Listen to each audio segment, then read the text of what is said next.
بسم اللہ الرحمن الرحیم نحمدہ و نصلی علی رسولہ الکریم اما بعد۔ دوستو عزیزو، اللہ تعالیٰ بندوں سے کہہ رہا ہے، خطاب فرما رہے ہیں کہ جو بندے میرے نعمتوں کا شکر بجا لائیں گے وہ بڑی راحت و عافیت، بڑی خوشگوار زندگی گزاریں گے۔ میں انہیں ایسے نعمتوں سے نوازوں گا، وہ نعمت بھی باقی رہیں گی اور مزید نعمتوں سے بھی نوازوں گا، یعنی اس نعمت کے علاوہ اور نعمتیں بھی بڑھ کر دوں گا۔ اور پھر جو اس سے اعراض کرے، میرے نعمتوں کا ناشکرہ بن جائے، تو پھر اس کی زندگی ایسی تلخ ہو جائے گی، اس کو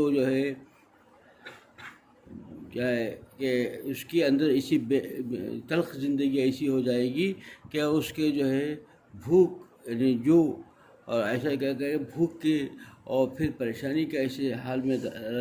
ڈال دیں گے اللہ تعالیٰ کہ پھر اس سے نکلنا مشکل ہو جائے گا، اس کا لباس پہنا جائے گا پریشانیوں کا۔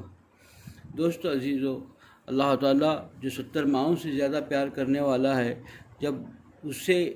انہوں نے اللہ تعالیٰ نے قرآن پاک میں یہ بات بتلا دی، ہم لوگوں کے لیے قیامت کی صبح تک آنے والی سارے انسانوں کے لیے ہدایت کے لیے بتا دیا، لیکن ہم ہیں کہ ان سے ہدایت لیتے، اس سے سفر کے، اس سے اپنی زندگی کو سنوارتے، اس سے جو 70 ماہوں سے زیادہ پیار کرنے والا اللہ کو اپنے بندوں سے اتنا پیار ہے کہ اس کا اندازہ کوئی نہیں کر سکتا۔ ایسے پیاری ذات اور ایسی پیاری ذات سے انسان کو کرنا کیا چاہیے تھا کہ اس کی ہر حکم پر اپنے آپ کو مٹنا چاہیے تھا، لیکن انسان ہے کہ اپنی اپنی نفسی خواہشات پر زندگی گزار رہا ہے۔ یہ اللہ تعالیٰ کیا فرما رہے ہیں اور زندگی اس کی اس سے مختلف ہے۔ نعمتوں کا شکر بجا لانا چاہیے۔ آج ہم لوگ پریشان کیوں ہیں؟ اس لیے کہ نعمتوں کے ناشکرے ہو گئے، ہم لوگوں کو نعمتوں کا احساس نہیں۔ اللہ تعالیٰ نے سب سے بڑی نعمت کیا فرمایا کہ آج نعمت تکمیل ہو گئی نعمت کی۔ کسی چیز کے بارے میں بولا، اسلام کے بارے میں فرما رہا ہے کہ اللہ تعالیٰ خود جس کو نعمت کہا ہو کہ اس نعمت وہ کیسی نعمت ہوگی کہ اللہ تعالیٰ نعمت کر کے اسلام کو کہہ رہا ہے کہ آج تمہاری یہ نعمت کی تکمیل کر دی گئی۔ تو نعمت اکملت لکم نعمتی جو جملہ ہے، اس میں مطلب رہا اللہ تعالیٰ کہ آج نعمت کی تکمیل ہو گئی۔ تکمیل کا مطلب پورا مکمل کر دیا۔ اتنی بڑی نعمت جس کو خدا دونوں جہاں کا بادشاہ، سارے نعمتیں اسی کی ہیں، تو جس کو وہ نعمت کہہ رہا ہو کتنی بڑی نعمت ہوگی۔ تو اسلام کی نعمت جو اللہ تعالیٰ فرما رہا ہے، اس اسلام کی نعمت کی ہم میں سے کتنے لوگ ہیں جو اس اسلام کی نعمت کی شکر گزارتے ہیں؟ آج حال یہ تو ہے کہ یہ تو سمجھتے ہیں کہ یہ تو ہمارے نعمت کا شکر کیا بجا لائیں گے، الٹا سمجھ رہے ہیں کہ یہ تو ہمارے ترقی میں رکاوٹ ہے۔ اسلام کو نعوذ باللہ یوں سمجھ رہا ہے انسان، کتنا غلط سوچ رہا ہے، کتنی بغاوت والا جملہ ہے۔ جو ذات اللہ نے نعمت کر کے دو دنیا کا بادشاہ، دونوں جہاں کا بادشاہ، آپ کی صحت کا بادشاہ، انسان کے مال کا بادشاہ، جان کا بادشاہ، اس کے ہر چیز کی خوشیوں کا، راحت کا، سکون کا، نیند کا بادشاہ، سب چیز اسی کا بادشاہ میں ہے۔ وہ جس کو چاہتا ہے وہ دیتا ہے، اسی کے حکم سے چلتی ہے ساری چیزیں۔ تو وہ جو دینے والی چیز جس کو نعمت کہہ رہا ہو، انسان کتنا باغی ہے کہ اس کو رکاوٹ سمجھ رہا ہو۔ اللہ تعالیٰ جس چیز کو نعمت سمجھ رہا ہو، اس نعمت کا شکر کی سب سے بڑھ کر نعمت انسان کو دی گئی ہے، وہ اسلام کی نعمت ہے۔ تو اسلام کی نعمت کتنی بڑی نعمت ہے، اس کا اندازہ کیا ہے۔ اور پھر اسلام کی نعمت کے بعد حضرت والا دامت برکاتہ اس بار سفر میں فرمایا کہ بھائی جو شیخ جو ہے اللہ سے ملاتا ہے، اللہ تعالیٰ سے رابطہ کرتا ہے، جو ایک ذریعہ ہے، تو کتنے ہیں جو اپنے شیخ کو جو ملا اس کا شکر ادا کر رہا ہو۔ صحیح شیخ مل گیا اللہ کی اسلام کی نعمت کے بعد، شیخ کے جو صحیح شیخ، صحیح مربی، صحیح مرشد جو مل گئے، اس کا شکر کتنے لوگ ہیں جو ہم میں سے بجا رہے ہیں۔ کسی کا ذہن نہیں گیا اس طرف، ہم جو کر رہے ہیں بھئی یہی تو ذریعہ ہے، وہ اسلام ہے، اللہ ہے، سب جانتے ہیں، لیکن ذریعہ کون ہے، راستہ کون ہے لے کے جا رہا ہے، دکھا کون رہا ہے، اس کو راست پہ کون لے کے آ رہا ہے، اس طرف کون ہے جب وہ دکھا رہا ہے، کر رہا ہے، تو کتنے لوگ ہیں کہ اس نعمت، اس ذریعے کو بھی شکر ادا کریں۔ غلط راستے میں چل سکتے تھے، غلط لوگوں کے ہاتھ میں پڑ سکتا تھا انسان، اس کا کمال نہیں ہے نا۔ تو اللہ تعالیٰ اپنے فضل سے پہنچا ہے۔ پہلے تو دنیا میں آنا ہمارے اختیار میں نہیں، دنیا میں آنے کے بعد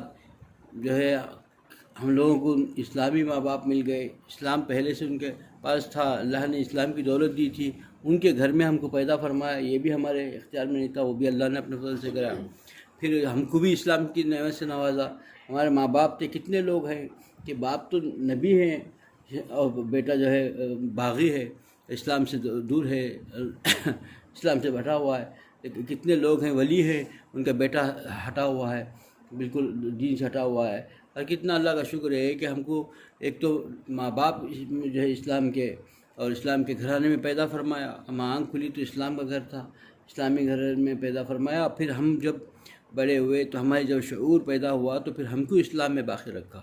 یہ اللہ باقی رکھنے ذات ہمارا کمال نہیں تھا، ہم نے کبھی اسلام میں نہیں تھے، ہم اسلام میں نہیں چلائے، اس نے چلایا، اس نے ہماری حفاظت فرمائی، ہم کو اسلام میں رکھا۔ پھر جب ہم ہوش سنبھالا، کچھ ہم جو ہے جب بالغ ہو گئے، عقل آ گئی، تب اس کے بعد ہم کو دین میں رکھنے کے لیے جو ذرائع پیدا ہوئے وہ ذرائع بھی اللہ نے دیا۔ اور پھر ہم کو کسی جو ہے کوئی دیندار کسی مدرس میں ہے، مدرسے میں پڑھا، کسی جگہ پڑھا ہو تو وہ بھی اللہ نے کیا ہے، اور اس کے بعد وہ خدمت جس سے لے رہا ہے وہ بھی اللہ کا فضل ہے۔ اور پھر کسی شیخ یا مربی جو متبع سنت ہو، سب سے زیادہ بات کہ سنت کا پابند ہو، اس سے ہم کو ملوایا، اس راستے تک ہم کو چھوڑوایا، اس راستے تک ہم کو دکھلایا، وہاں تک پہنچایا، تو یہ بھی اللہ کی نعمت ہے۔ اس کی نعمت کا کتنا شکر ہے۔ جب تک بندہ نعمتوں کا شکر نہیں ادا کرے گا، پھر اللہ کا وعدہ ہے کہ میں نعمت کا شکر ادا کرو گے تو میں نعمت کو بڑھاؤں گا، اور نعمت کا ناشکرہ بنے گا تو پھر نعمت کا کفران نعمت کا کیا سزا ملے گی؟ سزا ملے گی، ضرور ملے گی۔ یعنی انسان ایک لباس پہنتا ہے، یہ لباس جو پہنتا ہے صبح کا ایک لباس ہے، کبھی پارٹی کا بھی ایک لباس ہوتا ہے، پارٹی جاتے ہیں تو ایک لباس، کہیں شادی رات میں تقریبات میں جا رہا ہے ایک لباس، نیا لباس پہن کے جاتا ہے، رات میں سوتے خود ایک لباس بدلتا ہے۔ لباس ہے نہیں ہے، اس کے بدل میں ہمیشہ لباس ہے۔ اللہ تعالیٰ فرماتے ہیں کہ اس کو جو ہے وہ جو آدمی اللہ کا باغی ہو جائے گا، ناشکرہ ہو جائے گا، اس کو جو ہے بھوک اور جو ہے پریشانی کا لباس پہنا دیا جائے گا۔ کیا ہوگا بھائی؟ لباس خدا پہنا دے، وہ لباس کیسے چھوٹے گا؟ چھوٹے گا ہی نہیں، پریشانی چھوٹیں گی نہیں، مصیبتیں چھوٹیں گی نہیں، کیونکہ خدا نے اس کو مصیبت کا وہ لباس پہنا دیا، کیونکہ ناشکرہ بن گیا۔ تو پھر آج جو ہم لوگ رو رہے ہیں پریشانیوں کا، اس کی وجہ یہی کہ ہم اپنی نگاہ نہیں جا رہی ہے کہ ہمارے گناہوں کے گناہوں کی وجہ سے یہ چیزیں ہیں۔ آدمی نہیں سوچتا ہے، نعمتوں کا ناشکرہ بن گیا تب پریشانیوں نے آ گھیرا ہے۔ نعمتوں کا شکر بجا لائے گا، ہر ایک ایک نعمت کو سوچے گا کہ کیسی کیسی نعمت ہے۔ اگر ایک آدمی ہے کہ نعمتوں کا شکر تو بجا لا رہا ہے لیکن گھر کے اندر سب ناشکرے ہیں تو گھر جہنم رہے گا۔ خود اس کا ہو جانا کافی نہیں ہے، سارے گھر کے افراد کو بھی اس رنگ میں رنگنا ہوگا، تبھی اس گھر کے اندر جو ہے جنت کا نمونہ ہوگا۔ گھر ہے جو ہے جنت کا نمونہ بھی بن سکتی ہے، جہنم بھی بن جائیں گے۔ اس لیے جنت کا نمونہ اس لیے کہتے ہیں کہ گھر کے اندر نماز کی پابندی، تلاوت، ذکر، اذکار ہوں گے، اللہ کی نافرمانی نہیں ہوگی، نافرمانی سے بچنے کی کوشش کریں گے گھر کے ہر فرد، تو گھر کے اندر سکون اطمینان آ جائے گا۔ یہی جنت کا نمونہ، سکون ہوگا، اطمینان ہوگا، خوشی ہوگی، عافیت ہوگی، بیماریوں سے حفاظت ہوگی، پریشانیوں سے حفاظت ہوگی، بڑی چین و سکون کی زندگی گزارے گا۔ کھائے گا تو بھی مزیدار رزق رہے گا، کہ اگر نہیں تو پھر وہ گھر عذاب بن جائے گا، گھر میں رہنے کے لیے نہیں۔ کتنے لوگ ایسے ہیں کہتے ہیں کہ گھر میں رہنا نہیں ہوتا، گھر میں سے کب بھاگوں بول کے دل آتا ہے، گھر میں رہا نہیں جاتا۔ اس کی وجہ نہیں سمجھتا، اس کی وجہ یہ ہے کہ اپنے گناہوں کی وجہ سے، گناہوں کی نحوست ہے کہ گھر جو راحت کی جگہ تھی وہ پریشانی کا باعث بن گئی۔ اللہ نے اس کو بدل دیا۔ جو ذات سکون دے سکتی تھی وہ سکون تو ناشکری کی وجہ سے وہ سکون اس نے ہٹا لیا، تو پھر وہ جگہ جو سکون کی تھی وہ پریشانی کا باعث بن گئی۔ اب انسان کے ذہن نہیں آ رہا ہے اور پریشان ہو کر ولولا رہا ہے، پکار رہا ہے، کہہ رہا ہے کہ بھائی کس نے جادو کر دیا ہے، گھر کے اندر جادو ہو گیا، گھر چھوڑ کے چلے جاؤں، کسی طرح بدل جاؤں، یہ گھر میں بڑی پریشانی ہے جب سے آیا ہوں۔ ارے گناہوں کی وجہ سے ہے۔ اللہ تعالیٰ فرماتے ہیں کہ اے انسان تو غور تو کر تو کہ یہ زمین کیسی سرسبز و شاداب تھی، آسمان سے کیسا پانی برستے تھے، آج یہ کیا حال ہو گیا، کیسے کیسے نعمتیں اگتی تھیں، کیسے کیسے چیزیں تجھ کو میسر تھیں، بیماریاں نہیں تھیں، سب مزیدار زندگی گزارتے تھے، عافیت سے تھے۔ ابھی جو پریشانیاں آ گئے ہیں، بحر و بر میں پریشانیاں جو آ گئے ہیں، یہ تمہارے جو ہے انسان سے اللہ مخاطب ہو کے کہتا ہے کہ انسان تمہارے اعمال کی وجہ سے ہے، اعمال کا جو ہے نتیجہ ہے کہ یہ جو بارشیں برسی تو ایسا بارش برستی ہے کہ اللہ سے پناہ مانگنے کو دل چاہتا ہے کہ قہر ازر جاتا ہے، اور بارشیں نہیں تو ایسا سوکھا پڑتا ہے کہ تڑپ جاتا ہے انسان کے، بارش کے لیے بوند بوند کے لیے تڑپ جاتا ہے، پانی پینے کے لیے تڑپ جاتا ہے، برستی ہے تو یہ سب ایک عذاب ہے۔ یہ پہ کیفیت تھی، پہلے کتنی برسنا تھا اتنی برستی تھی، دن میں دھوپ ہوتی تھی، رات میں بارش ہوتی تھی، اور دن میں آدمی کام کاج میں جانے میں حرج نہیں ہوتا تھا، رات میں بڑی سکون کی زندگی گزارتا تھا۔ لیکن اللہ تعالیٰ کا لیے بدل کے آج سائنس کے کہتا ہے کہ یہ سب جو ہے یہ کیا ہے، دھوپ بڑھ گئے اور اتنے سیلسیس بڑھ گیا، اور یہ جو ہے ساری کائنات کی ٹمپریچر بڑھ گیا، برف پگھلنے لگا، اس لیے ساری دنیا کے اندر جو ہے ٹمپریچر بڑھ رہا ہے، پریشانی آ رہی ہے۔ یہ سب بیوقوفی ہے، انسان کا عقل اتنی کوتا ہے کہ سمجھ نہیں رہا ہے۔ ایک ہے بلب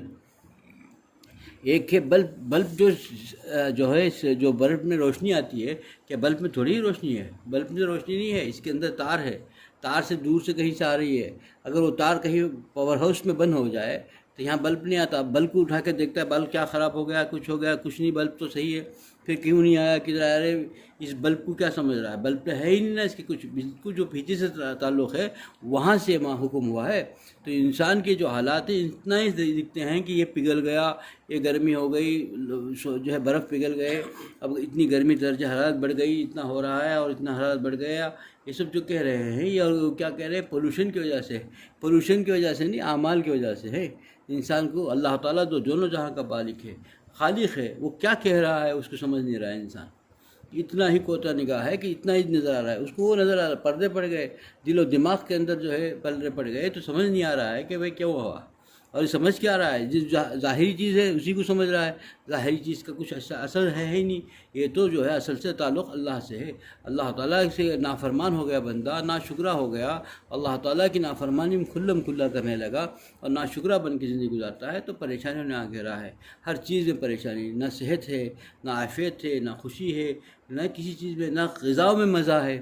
کوئی چیز چاہے کتنی مزیدار غذا بنا لو، کوئی مزہ ہی نہیں، لذت ہی نہیں لگی، کھانے میں مزہ نہیں ہے، سونے میں آرام نہیں ہے، راحت نہیں مل رہی ہے، اور دل میں چاہے تو سکون نہیں ہے، گھر کے اندر آرام نہیں مل رہا ہے۔ اب جو گھر کے اندر جو سکون، خوشی اور طمانینت ہونی چاہیے تھی وہ ہے ہی نہیں، ہر وقت پریشان، اور ایسے بیماریاں جس کا علاج سمجھ میں نہیں آتا، اور معمولی علاج سے کم ہو جاتا تھا، اب کم ہی نہیں ہو رہا ہے، کوئی بیماریوں کا علاج سمجھ میں نہیں آتا، ڈاکٹروں کی سمجھ میں نہیں آتا، ڈاکٹروں کے پاس خالی چکر کاٹ رہے ہیں، ہاسپٹلوں کو پھر رہے ہیں، نہ نیند ہے، نہ کسی چیز میں سکون نہیں ہے، تو یہ اصل میں اللہ کی نافرمانی ہے، اس طرف انسان کا ذہن نہیں گیا، کتنی کوتا عقل ہو گئی۔ اسی چیز دوستو، ہر نعمت کا شکر ادا کرو، جتنی نعمتیں ہیں، کیسی نعمت اللہ دے رکھی ہے، اس نعمتوں کا شمار نہیں کر سکتا بندہ، بس ہر وقت ہر لمحہ اللہ کا شکر گزار بندہ بنے گا، جتنی چیزیں ملی ہیں وہ نعمتوں کا، اور سب سے بڑھ کر اسلام کی نعمت ہے، اس نعمت کا کتنا شکر بھی کرے گا انسان، کتنا بھی کرے گا، ہر سانس پر کرتا رہے گا اور شکر ادا کر ہی نہیں سکتا کہ اللہ نے جو کیسی نعمت دے دی ہے اسلام کی،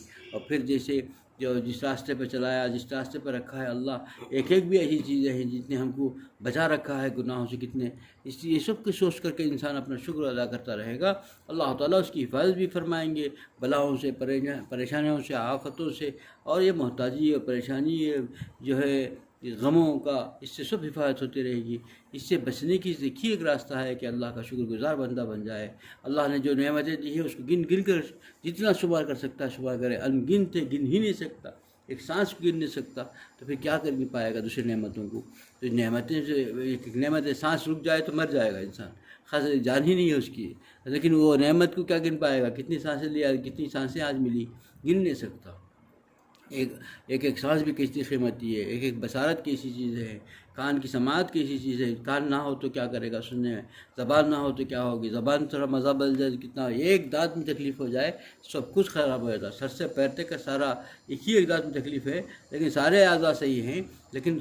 کسی اعضاء سے مزہ نہیں ملتا، سونے کو دل چاہتا سو نہیں سکتا، بیٹھنے کو دل چاہتا ہے، پڑھنے کو، تلاوت کو، ذکر میں، نماز میں، ہر وقت وہ تکلیف، ایسی تکلیف ہے کہ اس تکلیف کی وجہ سے سارے بدن کے ہر جوڑ میں تکلیف محسوس ہو رہی ہے، اور کسی چیز میں لذت نہیں ہے۔ اس وقت اس کے پسندیدہ غذائیں سامنے رکھ دیجئے، مرغوب چیزیں، مرغوب مشروب، مرغوب جو ہے نعمتیں، پھلے لا کے رکھ دو، اس کو اس چیز سے ہی گنوگی، کیونکہ وہ تکلیف ایسی تکلیف ہے، اس تکلیف کے سامنے سارے چیزیں جو بتائیں، بھائی آپ کا پسندیدہ چیز آ گئی، آپ کا آئس کریم آ گیا، آپ کی چیز آ گئی، اس کو طبیعت پر غصہ آنے لگے گا، کہے گا کہ بھئی مجھے جو تکلیف پڑ رہا ہوں مجھے معلوم ہے میں کتنی تکلیف میں ہوں، ایک دانت کی تکلیف سارے نعمتیں حیث لگنے لگتی ہیں، یہ ساری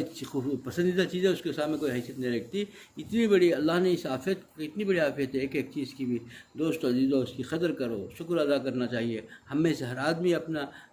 جائزہ لے اور اللہ کا شکر گزار بندہ بن جائے تو آفت کی زندگی، راحت کی زندگی ملے گی، کہ دونوں جہاں کا بادشاہ یہ کہہ رہا ہے کہ جو شکر کرے گا میں اس کو اور دوں گا، جو ناشکرا ہوگا پھر اس کو ایسی پریشانی میں مبتلا ہو جائے گا، یعنی میں اس کو لباس، بھوک اور پریشانی کا لباس پہنا دوں گا، پھر اس کے بعد کیا رہے گا؟ جو خدا پہنا دے اسے کیسے چھٹکارا ملے گا؟ کر ہی نہیں سکتا۔ اللہ تعالیٰ سے پناہ مانگنی چاہیے کہ اللہ ان کو کبھی بھی ایک نفس اور شیطان کے جو ہے